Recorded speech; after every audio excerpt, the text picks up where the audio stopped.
आज यानी नवरात्रि के दूसरे दिन के अवसर पर माता ब्रह्मचारिणी की उपासना की जाती है।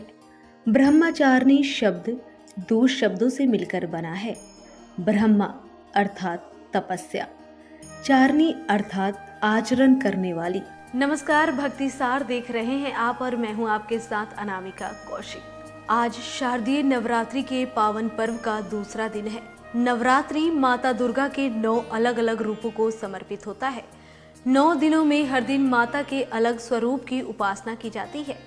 माता रानी को सशक्त नारी शक्ति का प्रतीक माना गया है। ऐसे में आज नवरात्रि का दूसरा दिन है। ये दिन माता ब्रह्मचारिणी को समर्पित है। ये माता पार्वती की तपस्विनी रूप है। दाएं हाथ में रुद्राक्ष की माला, बाएं हाथ में कमंडल माता के तपस्विनी रूप को दर्शाता है। माता ब्रह्मचारिणी एक मुनि देवी है जो सदियों तक अपनी तपस्या में लीन रही थी। माता के कठोर तप के पीछे एक पौराणिक कथा है, आइए जानते हैं। ये तो आप जानते ही हैं, माता पार्वती हिमालय राज की पुत्री के रूप में जन्मी थी, जिसकी वजह से उनका नाम शैलपुत्री रखा गया।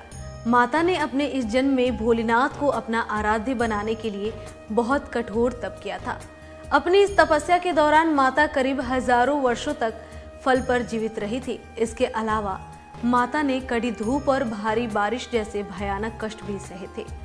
कई सदियों तक लगातार इस तपस्या को करने के कारण माता का शरीर एकदम दुर्लभ हो गया था, जिसके चलते मां की स्थिति को लेकर तीनों लोकों में हाहाकार मच गया। देवगणों से लेकर ऋषि मुनियों ने माता की सराहना करते हुए ये कहा कि उनके जैसा कठोर तप किसी ने नहीं किया, न ही कभी कोई कर पाएगा, ना ही कोई कर पाएगा।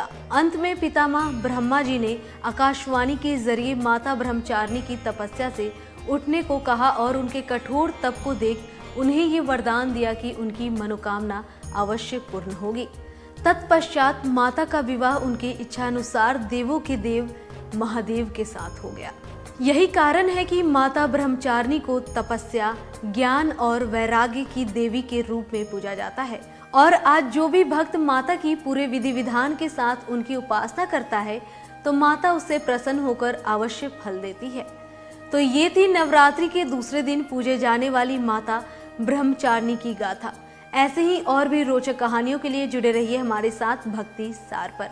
नमस्कार।